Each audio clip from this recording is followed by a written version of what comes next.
El contenido y las imágenes de este programa se difunden con fines noticiosos y de interés público. Además, los comentarios, opiniones y expresiones de sus invitados son responsabilidad exclusiva de ellos y no representan ni deben interpretarse como la opinión de este canal. En Next, nuestros periodistas y presentadores mantienen un nivel de compromiso con su audiencia, de entretener e informar de manera objetiva y con responsabilidad.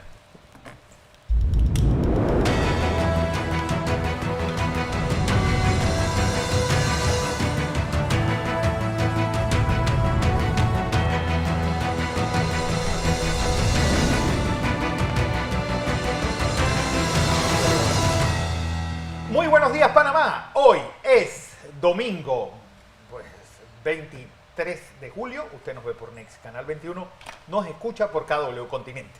Un día en el que el Partido Panameñista celebra su elección primaria sin candidatos presidenciales, fuera de José Blandón, el presidente del partido. Un día también en el que España va a las urnas con a escoger entre Núñez Feijóo y Pedro Sánchez. ¿Qué pasará? Vamos a tenerlo más adelante. Una semana que termina con este polémico fallo del caso New Business, José Luis Ríos. Buenos días, Fernando Dosti, abogado Carrillo.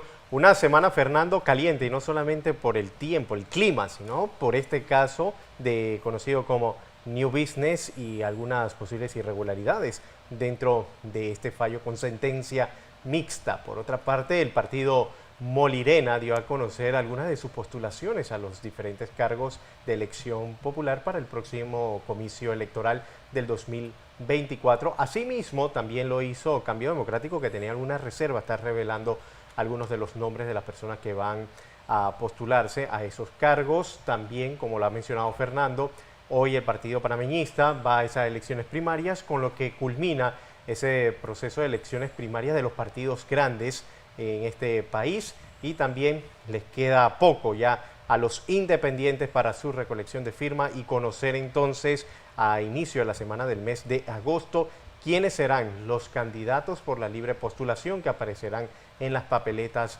de las elecciones de mayo de 2024. Sin embargo, el tema central de la semana fue ese fallo de la juez Valoisa Nereida Martínez Morán, que da la sentencia con mayor meses de prisión al expresidente y candidato presidencial Ricardo Martinelli Fernández. Así es, por eso está Carlos Carrillo, miembro del equipo legal del expresidente Ricardo Martinelli. También nos acompaña el director del diario El Panama América, Dostin Guerra. Empiezo contigo, Carlos. Un fallo que tiene un montón de inconsistencias después de ver la farsa de audiencia que tuvimos. Es decir, un perito que no lo era, unos informes tanto de la Fiscalía de Cuentas como de la Contraloría que no funcionaron, el Instituto de Medicina Legal, que no sé qué pito tocó en todo este velorio, unos que llegaron como testigos sin saber quiénes eran, ni ellos sabían quién a ciencia cierta era su abogado. Es decir, un montón de irregularidades que nada de esas incoherencias se ven reflejadas en el fallo. Bienvenido. Bueno, sí, mira, ahora mismo estamos en el momento del término para sustentar la apelación, así que dentro del tema general las referencias que has dado son exactas, por lo menos la figura del testigo protegido. Nosotros aspirábamos a que en el tribunal pues no se contaminara con la manipulación correspondiente al uso de la figura del testigo protegido, las contradicciones, la existencia de elementos que eran irreales, inverosímiles, y en un momento determinado que todas estas situaciones no se hayan reflejado en el fallo, llama a uno poderosamente la atención. Pero es que antes del fallo, y lo hemos repetido en varias ocasiones, el hecho más lamentable que desde el día jueves 13 de julio, ya un medio de comunicación dio el resultado, y no simplemente como una fuga de información, una filtración, sino es que el fallo tiene fecha de 17, y eso es mucho más grave. Nosotros debemos entender que administrativamente debe o van a haber las investigaciones correspondientes, y que esto va a incidir también en las nulidades correspondientes que el Tribunal Superior tendrá que revisar. Esta es una un envío de este expediente al Tribunal Superior con un gran reto de enrutar o no las situaciones. Lo más lamentable es que en vez de estar discutiendo sobre fondos del asunto, como ya tú has dicho, de que si qué relevancia tiene el perito, si el perito dijo que todos los fondos de Martinelli eran lícitos, si las acciones, cuántas son, si eran de Martinelli, por qué otras personas las entregó o si existían, qué acciones son las de comiso, qué acciones son las de administración. Y ya también en foros se ha discutido que las empresas editorial o la empresa editorial no era parte. ¿Cómo tú vas a afectar a una empresa, más aún a una empresa sobre medios de comunicación y en este momento una serie de incongruencias formales que abren un debate muy extenso y por lo menos yo sí lo sigo repitiendo, para mí es inaceptable que la juez, que fue la que homologó los acuerdos de algunas personas conocidas y otros testigos protegidos, no se haya pronunciado ni haya permitido que la defensa tuviera acceso a documentación. Es la primera vez y es en casos que no se tratan de delincuencia organizada que estas situaciones se dan. Como que yo no sé qué acuerdo hubo o qué fue lo que se entregó, se dejó de entregar, o como dijo el fiscal el día de la audiencia, los testigos protegidos que yo tenía que presentarlo, no los ubiqué, y sí ubiqué a un abogado que nadie sabía que era abogado de esos testigos protegidos en ese momento, que se notificó. Entonces eso es una burla, más aún cerrando el epílogo con una multa de $100. Mira, si lo que tenemos que debatir en derecho es qué fue lo que sucedió, los hechos, que si hubo relevancia jurídico penal o no, quiénes son los responsables y cuál es la tipicidad y consecuencia. Pero estar debatiendo en este momento otras circunstancias, no, que queremos un fallo es contra el cronómetro, que, oiga, abogado, ¿cuántos días faltan? Y usted cree, las preguntas no van en torno a que si se hizo o no un debido proceso. Lo bueno es que los que estuvieron interesados pudieron seguir el juicio por medio de los medios digitales y parcialmente por algunas coberturas de televisión. Licenciado Carrillo, Dustin Guerra. sobre ese punto específicamente, este proceso estuvo, desde el inicio, estuvo plagado de irregularidades. En la audiencia se dieron situaciones que ni ustedes los abogados y los abogados defensores también de las otras partes de los imputados se podían explicar cómo personas que eran imputados al inicio de la investigación terminaron siendo testigos colaboradores y que al final quedaran fuera de incluso de la sentencia de la jueza y los protegiera y los reconociera con una multa de $100. Que no solamente eso, Dustin, sino que quiero que el abogado Carrillo nos lo confirme. Porque eran personas que tenían un argumento, entró el señor William Moore y cambiaron radicalmente. Les negoció el acuerdo y entró al proceso. Su visión de todo esto. Sí, mira, es que una persona que simule o que ilusoriamente diga que tiene algún tipo de posibilidad de ser favorecido, eso está proscrito. O sea, yo no puedo considerar que el Ministerio Público admita que en un caso donde tuvo participación un fiscal que estaba relacionado físicamente, el mismo edificio, con la hermana del abogado, el Ministerio Público no se preocupe por su imagen.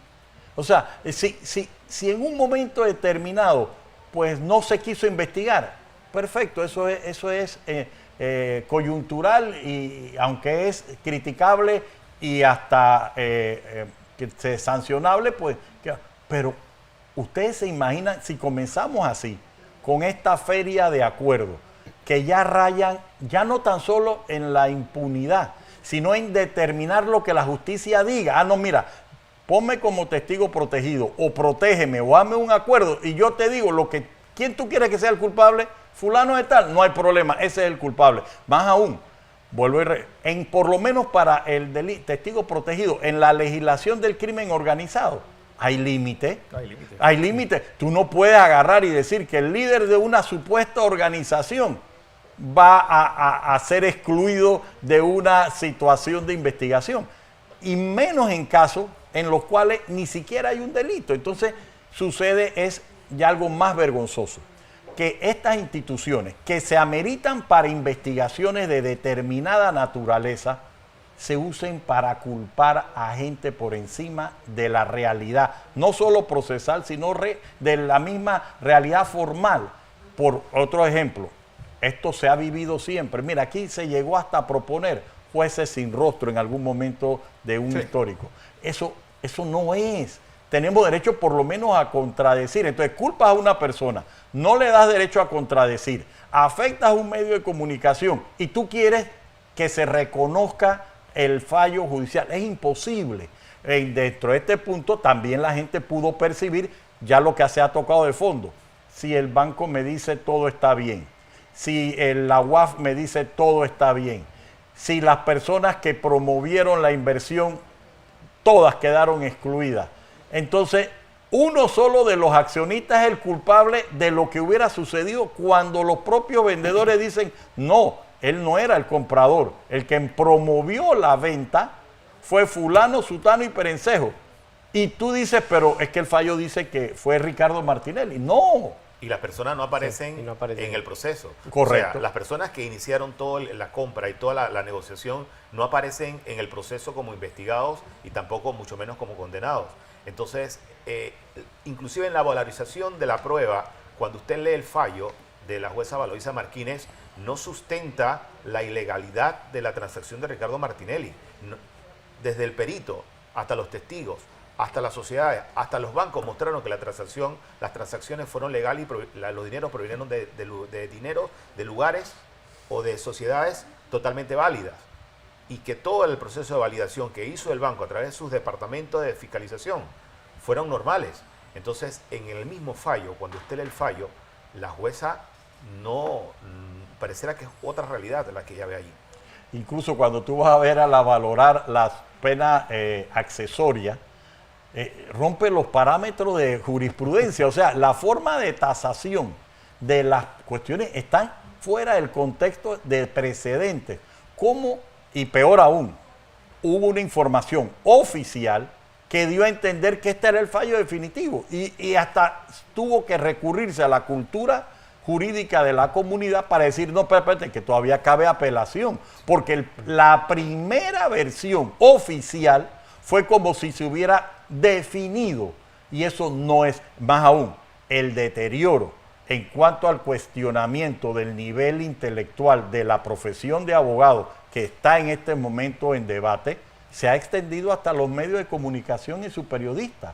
Entonces, ¿por qué? Porque es la primera vez que se decreta el comiso en periodo electoral de un medio de comunicación y pretenden que eso no sea discutido, o ya ni siquiera por los efectos laborales, ni por el efecto editorial en este momento. Y llama la preocupación la extensión dentro del ejercicio, ya no solo del derecho, sino del periodismo, de situaciones bastante tóxicas y de peligro que hay que hacer un alto. Mientras que uno pueda debatir, mientras que no haya intolerancia, se evita subir esto a otro nivel. Pero si el Tribunal Electoral y los tribunales de justicia se hacen artistas o protagonistas de la situación, aquí vamos hacia una anarquía que está comenzando sobre la no congruencia de las decisiones.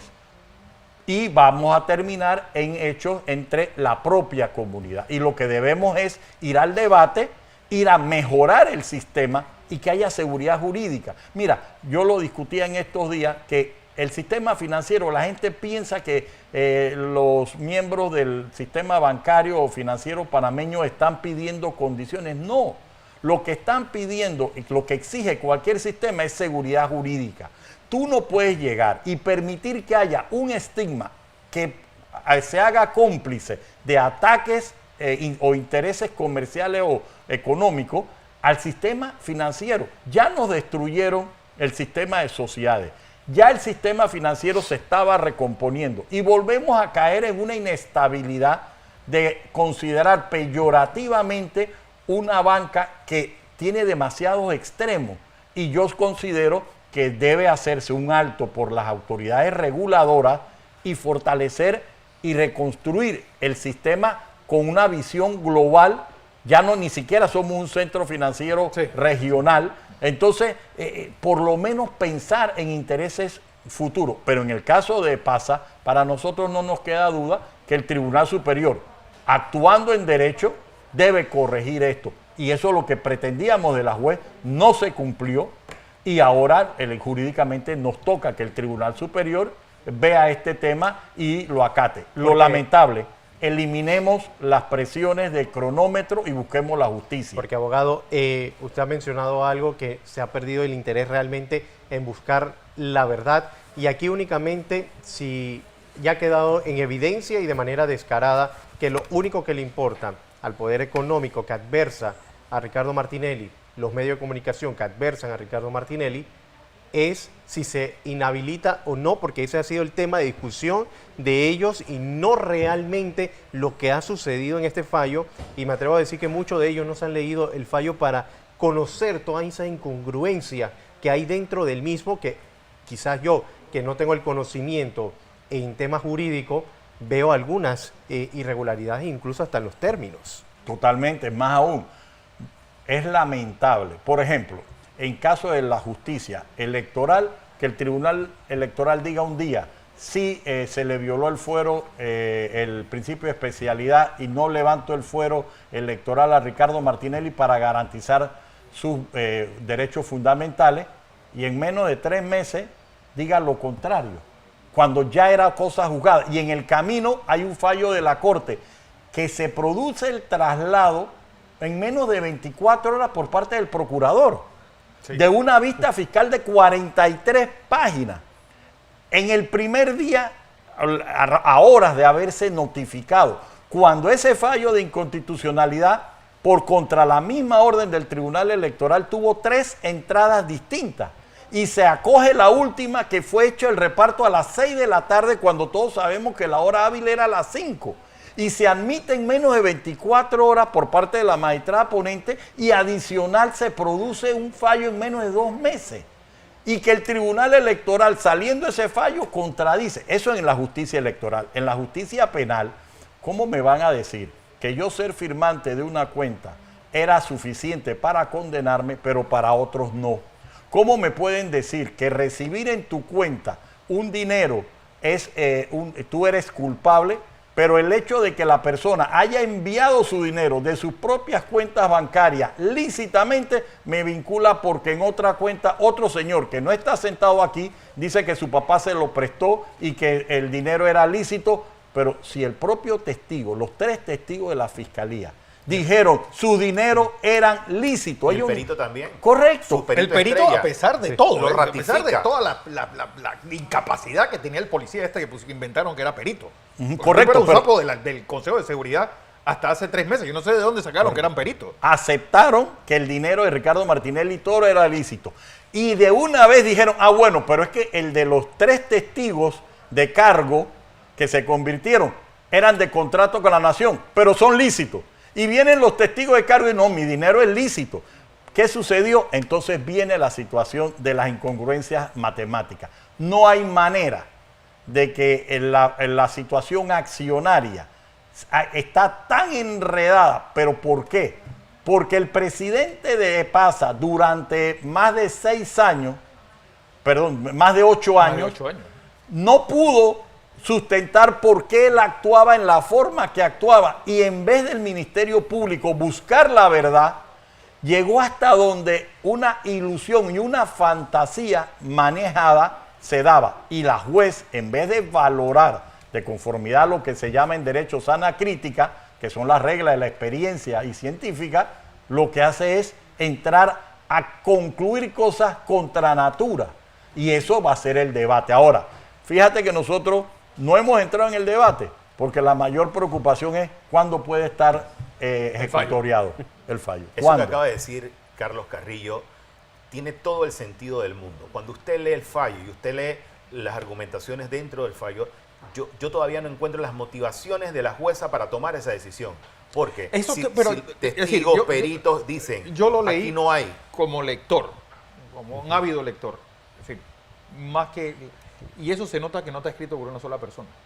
Bueno, esas son conclusiones que los escritores pueden determinarlas. Pero te puedo decir, vamos a hablar con nombre propio. Si el señor Ricardo Chani era el presidente de PASA durante el periodo 2010-2019. Y es el que te tiene que dar las explicaciones correspondientes. Te dice que su cliente se llamaba Henry Mirachi y que él nunca trabajó para Ricardo Martinelli, que él trabajaba ahí por Henry Mirachi.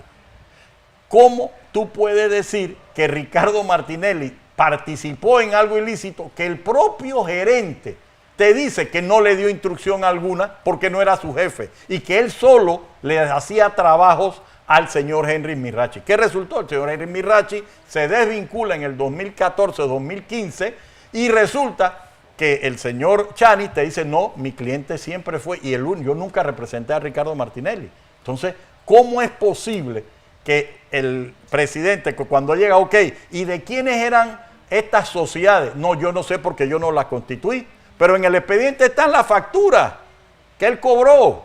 Entonces, ¿cómo el abogado que facturó las sociedades te dice que él no tuvo nada que ver porque no era el abogado residente, pero él cobró? Llevó el cheque de gerencia de un banco a otro para concretar la operación de compra. No, pero te dice que lo recibió fue en ventanilla. ¿Quién te entrega un cheque o suma dinero de 34 millones de dólares o de 10 millones en ventanilla? Porque yo llegué y fui a recogerlo. ¿O por qué tú dices que tú eres, cuando tú ves el sistema, la declaración de cumplimiento, cuando te dicen quién es el beneficiario? Ricardo Chani. Entonces, tú no le puedes preguntar, oiga, ¿por qué usted dice esto ahora y por qué te estás contradiciendo? ¿Para qué? Para relacionar a Ricardo Martinelli. Sí, Martinelli estaba relacionado con su fondo y todos eran lícitos y nadie ha cuestionado el cumplimiento de Martinelli, ni la transacción que se hizo en el banco de Ricardo Martinelli, ni los fondos. Lo que se está discutiendo aquí era, no, espérate, es que los que aportaron están diciendo lo que la fiscalía quiso que dijeran, claro, pero sin... Ahora, tenía la juez que enfrentar eso, y lo que hizo fue no cumplir con la labor de valoración, pero eso se va a discutir en los recursos. Así es, voy a información comercial. Cuando regresemos, hay mucho más, porque esto da para mucho. Y encima, ese ataque vil a la libertad de expresión, con ese fallo incongruente con los momentos de la señora Valoisa Martínez. Información comercial y regresamos.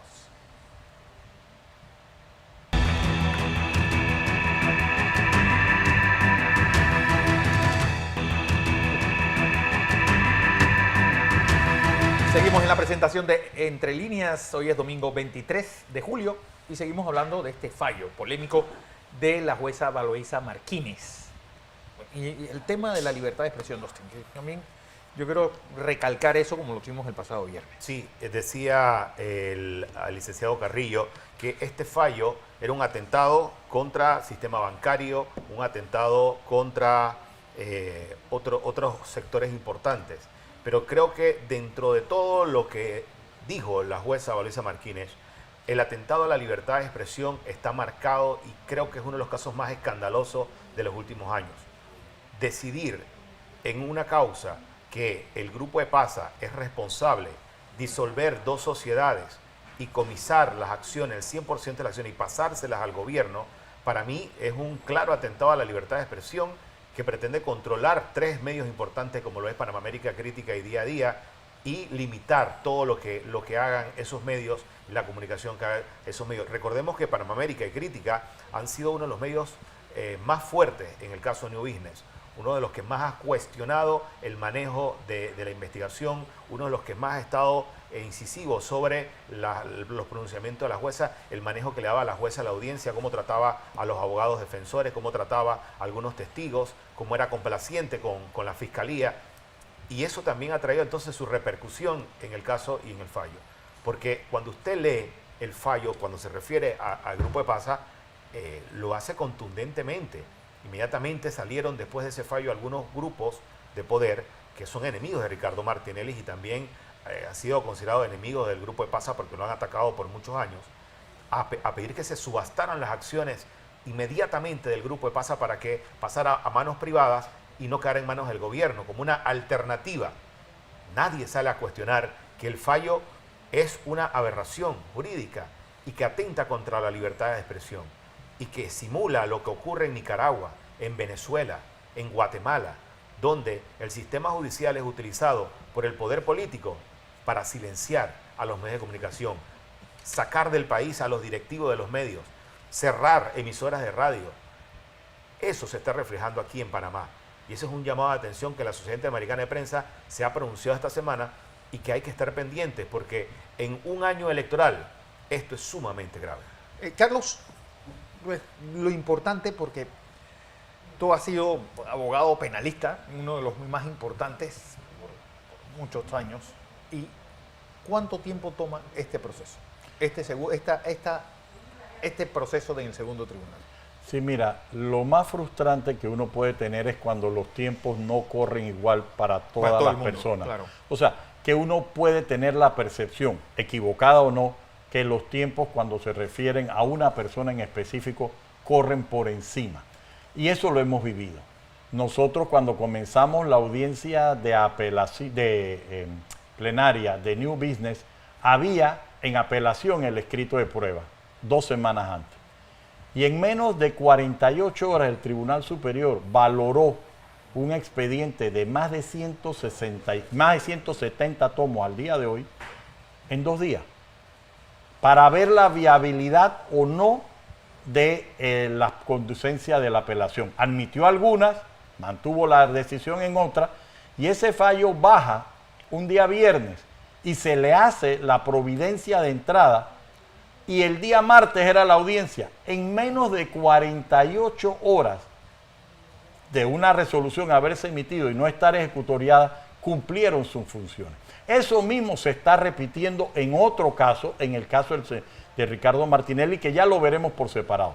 Pero los tiempos usuales, en un expediente de más de 170 tomos, si vamos al Código Procesal, al Código Judicial, al artículo creo que era 523, es un día por cada 100 de páginas. Y estamos en más del 1.000.000 de páginas, lo que pudiera hacerse que en otros tiempos pues tomaban 1.000 días o 600 días, pues veremos ahora, porque el término de ley por algo está previsto. Entonces, si tú ves un fallo, ahora esto sube, póngale que suba esta semana que entra, cumplidas todas las notificaciones, y que estemos con la precipitud. El problema está en que en un calendario electoral esto contamina.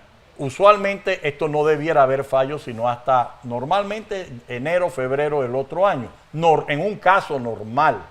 Y luego de eso hay la posibilidad de casación. Es decir, los tiempos jurídicos no deben afectar al tiempo electoral. Pero yo quiero hacer una acotación más en cuanto a la libertad de expresión. Editora Panamá América, esta transacción se da el 15 de diciembre del año 2010. Y durante 12 años y unos meses, nada se introduce sobre investigaciones de las operaciones de la empresa del editorial. Pasó la elección del 2014, pasó la elección del 2019. ¿Por qué esperar en este momento y ahora después de más de 12 años entrar a preguntarse, no, pero es que yo quiero la administración? Pues si eso nunca estuvo en debate. Entonces, eso es lo más riesgoso. Vuelvo y te repito, y si evalúas eso con los otros condimentos, definitivamente el fallo tiene que ser jurídicamente revocado, no tan solo principalmente, y es mi criterio como abogado, por razones de fondo, sino por razones de seguridad jurídica y de estabilidad del sistema. Si el Tribunal Superior no pone un alto al abuso y el exceso de la violación de las garantías fundamentales, no de Ricardo de Martinelli, de cualquiera persona, nos están obligando a una situación de hecho que la Corte no va a poder resolver. Y la gente, en vez de estar debatiendo cosas de fondo, vamos a estar debatiendo quién va a ser candidato o quién no va a ser candidato. Y eso es lamentable. Y yo creo que la justicia impone dar un ejemplo de estabilidad en este momento. Bueno, porque el tema de este fallo, yo creo que estamos perdiendo también el bosque por el árbol, porque esto es un atentado al centro bancario panameño, esto es un atentado en un momento en el cual oficiales de la GAFI van a venir en menos de 2 meses, esto es un atentado a la seguridad jurídica de todos, esto es un atentado a la lógica propia, porque este es un absurdo que nace y que coge una velocidad importante dentro del pleno de la Asamblea. ¿Cuántas cosas se dicen en la Asamblea de delitos mucho más graves que no tienen la velocidad que tomó este caso, por lo dicho, como dijo Franz Weber en ese momento, alguien de arriba lo está pidiendo, lo están pidiendo de arriba, un órgano del Estado supeditado a otro.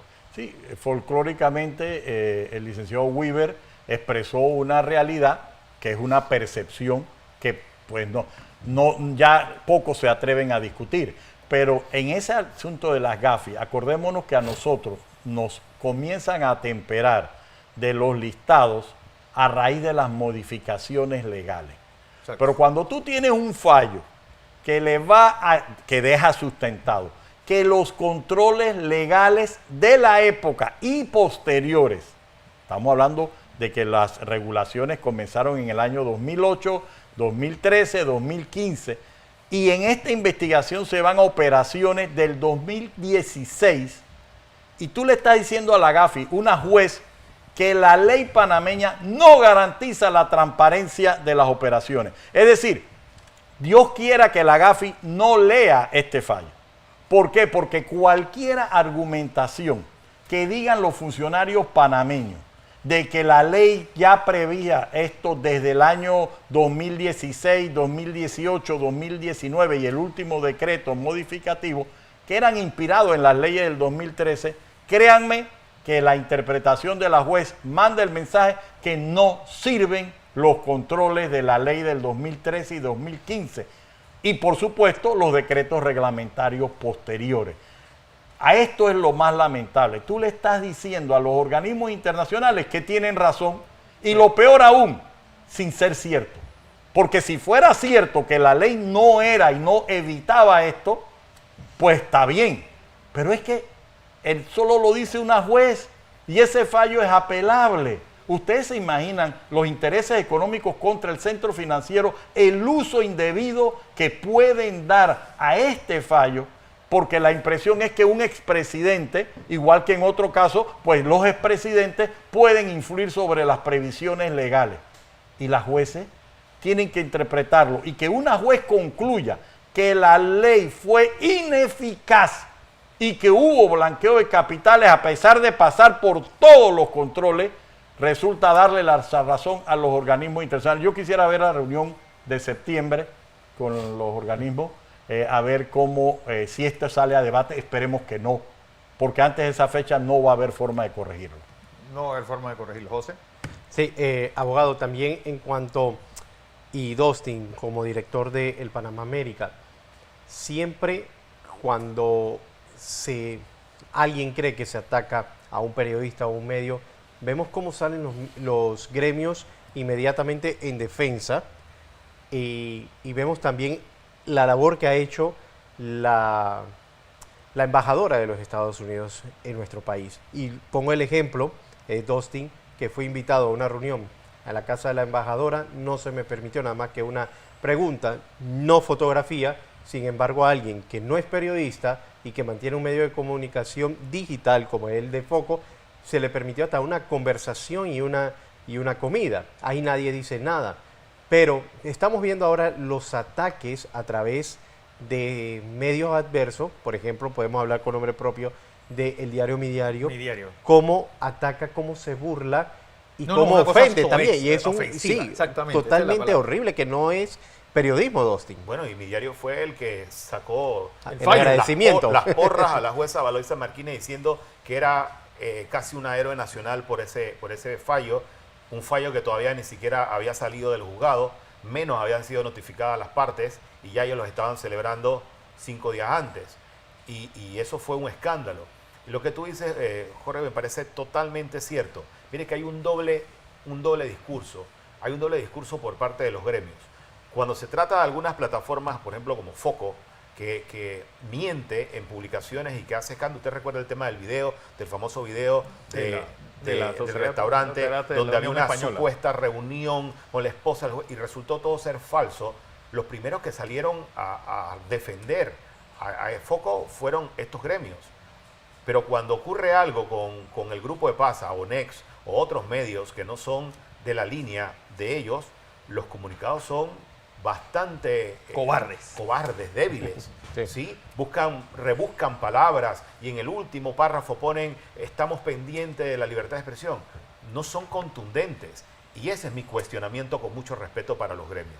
Ustedes tienen que tener un solo discurso, que es la libertad de expresión para todos los medios de comunicación, independientemente de su línea editorial. Sí, y los que realmente hacen periodismo. Ese es el planteamiento que yo creo que en este momento deberíamos estar haciéndonos. Se está atentando contra la libertad de expresión en un país democrático como Panamá en medio de un proceso electoral, donde se trata de impedir que un candidato con aspiraciones y que con posibilidades de ganar la presidencia corra en el 2024. Eso es lo que está ocurriendo en este momento en Panamá. Así es, Carlos. Sí, mira, es que históricamente se han dado situaciones coyunturales. Nosotros hemos tenido el caso de periodistas que han sido detenidos por delitos, por ejemplo, de extorsión. Ya hemos superado la etapa de calumnia e injuria. Hubo un cuestionamiento grave de una situación de periodistas en cuanto se les haya acusado de otros delitos como extorsión. Pero la posición uniforme era que ninguna de las figuras penales podía afectar la libertad de expresión como medio, como parte. Yo sí recuerdo, por ejemplo, pronunciamiento del Colegio Nacional de Periodistas en algún momento de publicaciones que no daban derecho a la réplica, cuando debatíamos esto. Pero es que ahora ya no se trata de réplica, te sacan una foto de una serpiente o te sacan una foto, una caricatura con expresiones vulgares que en un momento determinado lo que hace es rebajar y llevar a la discusión hacia otras situaciones. Y yo sí insisto en que así como la profesión de abogado está siendo cuestionado por los resultados académicos, la profesión de periodista es peor, porque ya están en el medio del debate entre ellos mismos dando evidencias de violaciones a valores básicos de la convivencia. Es que hablaste del caso de esa víbora que pusieron en la portada y obviamente era una campaña que montaron contra Yanivel Ábrego en medio incluso de la veda del Partido Cambio Democrático. Y hablando del caso Yanivel Ábrego, tú presentaste otro recurso, ahora que pues pareciera que ahí hay una dictadura donde lo que dice el jefe es palabra de Dios. Correcto, sí, mira, la ineficacia del Tribunal Electoral por controlar el espíritu del derecho de elegir y ser electo se está demostrando a nivel interno del Partido Cambio Democrático. Quiero hacer un alto porque sobre de las publicaciones hay 8 denuncias contra medios y plataformas por campaña sucia. Porque hay un decreto que dice que no puede haber de campaña sucia. Ya hay un ejemplo de la ineficacia de esa previsión. Hay otra ley que habla de la violencia política contra la mujer. Las activistas de género deben estar preocupadas por la ineficacia y la afectación que pudo o no tener el desconocimiento y la infracción a la ley de la violencia de la mujer. Ahora se concluyó, se expulsó a Yanivel Ábrego, pasó el tiempo, no se decidió y hemos tenido que concurrir ante un juzgado administrativo electoral que es el que deberá considerar nuevamente si la expulsión de Yanivel debe ser revocada o no. Lo peor de esto es que definitivamente el uso del poder determinó algo. La previsión de que para una campaña electoral los organismos internos deben ser subsidiados fue una burla. ¿Por qué? Porque la única penalidad es te suspendo el subsidio, lo que hace proclive al financiamiento clandestino de situaciones políticas. Y por otro lado, no hay problema, tú mismo decides, o sea, tú te imaginas que el candidato que tú estés compitiendo, el tribunal diga, y esa junta directiva es la que va a elegir los puestos de elección. Entonces, esto es de verdad, es algo preocupante, fuera de que yo siento que en las próximas reformas electorales la reserva de cupo no puede ser en el contexto que se ha dado y adicionalmente el uso del poder por el poder que te impide la vigencia del principio de elegir y ser electo libremente. Si algo tenemos es verdadero. Hasta hoy tenemos libertad de expresión. Algunas veces hemos dicho que hay libertinaje, que te pongan un dron sobre la casa tuya o sobre la piscina donde están tus hijos menores, ya llama a decir alto. El hecho de que en un momento determinado te den un seguimiento, que es ilegal hasta para las autoridades, con medios tecnológicos y de filtración, y que todavía más te lo publiquen y te digan, sí, yo te hice esto y te violé tu intimidad, pero no importa. Por eso yo siento, primero, que los activistas de la libertad de expresión debemos estar preocupados. Los que estábamos preocupados por un libertinaje, ahora tenemos que estar preocupados de que al día de hoy sí existe libertad de expresión, pero que los ataques como el comiso institucional ordenado por un tribunal de justicia ya lo resquebraja totalmente en próximas fechas. Bueno, vamos a información comercial. Cuando regresemos, el mundo. Alonso Correa está con nosotros después del cambio.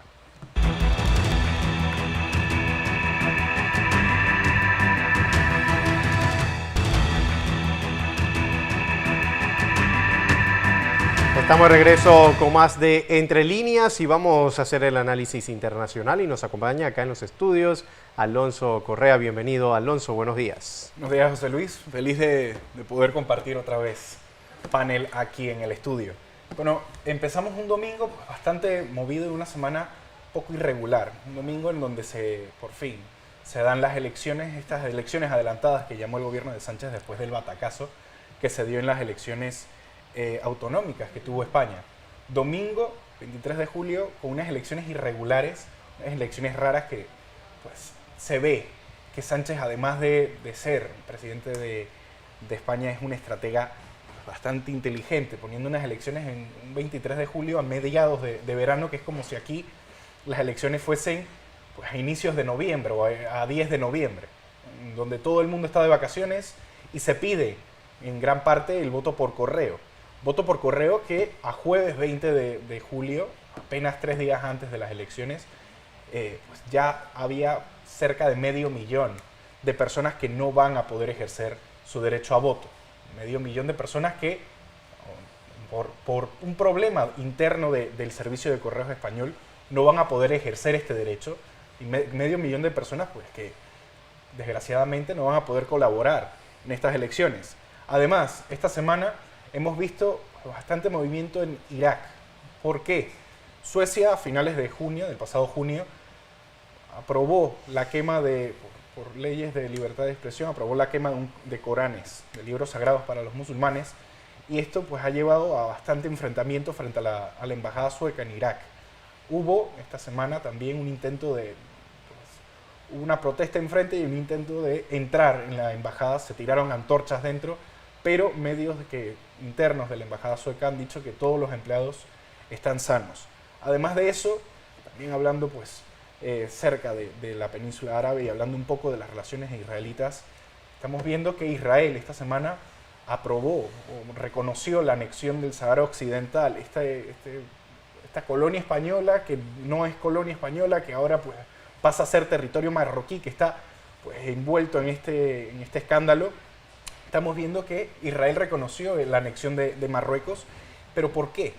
Primero porque Marruecos es uno de los pocos países de la Liga Árabe que, aunque las relaciones hayan sido secretas hasta 2020, es un país árabe que tiene muy buenas relaciones con Israel.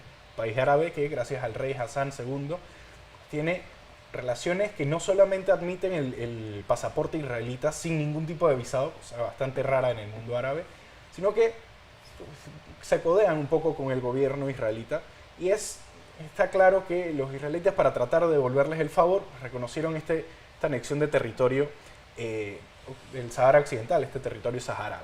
Además de eso, ¿por qué reconocerían el territorio? Por los fosfatos. El Sahara Occidental tiene pues, una de las mayores, si no la mayor mena de fosfato del mundo. Israel necesita fertilizante. Así que pues, este intento de amistad entre ambos países puede ser también un ingenioso medio para conseguir este fertilizante, para conseguir este fosfato, y también pues para reconocer que así como Marruecos puede anexarse territorio saharaui, Israel lo que realiza en Palestina pues es un poco lo mismo. También en Sudáfrica, para no salir del territorio africano, en Sudáfrica esta semana hemos visto que han recibido amenazas casi de guerra. ¿Por qué? Porque la Corte Penal Internacional, en marzo de este año, el pasado marzo, pues sacó adelante una orden de arresto al presidente de Rusia, Putin, por delitos de guerra cometidos en Ucrania. Sudáfrica, basándose en las reglas que tienen todos los países, pues ha dicho que como es sede de la reunión de los BRICS, pues va a tener, si se aparece el presidente Putin, van a tener que arrestarlo. Putin ha respondido que, bueno, Putin y todos sus ministros han respondido que esto sería un acto de guerra. Así que, por ahora, lo que se ha dicho es que Putin no va a realizar el viaje en agosto a esta reunión de los BRICS, sino que va a ir el ministro de Exteriores, Lavrov. Pero hay que ver por qué, porque este movimiento de Sudáfrica pues viene dado no por el gobierno sudafricano, que como ya ha dicho varias veces ellos son neutrales, sino por la oposición, que ha hecho bastante palanca para que esta orden de captura se realice si el presidente ruso pisa Sudáfrica. Y eso es un poco pues, lo que ha sucedido, lo que ha ocurrido esta semana aquí en el mundo. Así es, José, ¿qué nos espera esta semana? Bueno, Fernando, ver qué dicen las autoridades con este tema ahora de extorsión, conocido como gota a gota, que se está implementando en nuestro país. Por otra parte, ver los resultados y el porcentaje de participación de estas elecciones primarias del partido panameñista, la cual se está realizando el día de hoy. También se está esperando que inicie la discusión del contrato de minera con Panamá y ver qué sucede en lo nuevo del caso New Business. Así es, era lo que teníamos que contarles en la mañana de hoy. A todos, gracias por su audiencia. Pues que tengan todos un feliz domingo. ¿Hay decenas ya, José? Vamos a decir, don Monchi nos las Don mandó Monchi creo que rapidito. nos las mandó ya, ¿eh? Así Vamos que a ver, para sí, los- sí hay a decenas, ver, Fernando, decenas, son la ¿no? del 3, 7, 2 y cúbrase con el 9. 3, 7, 2 y 9. Así es, ahora sí. Feliz domingo a todos, suerte en la lotería y mañana, desde las 6 en punto de la mañana, la edición matutina de Next Noticias.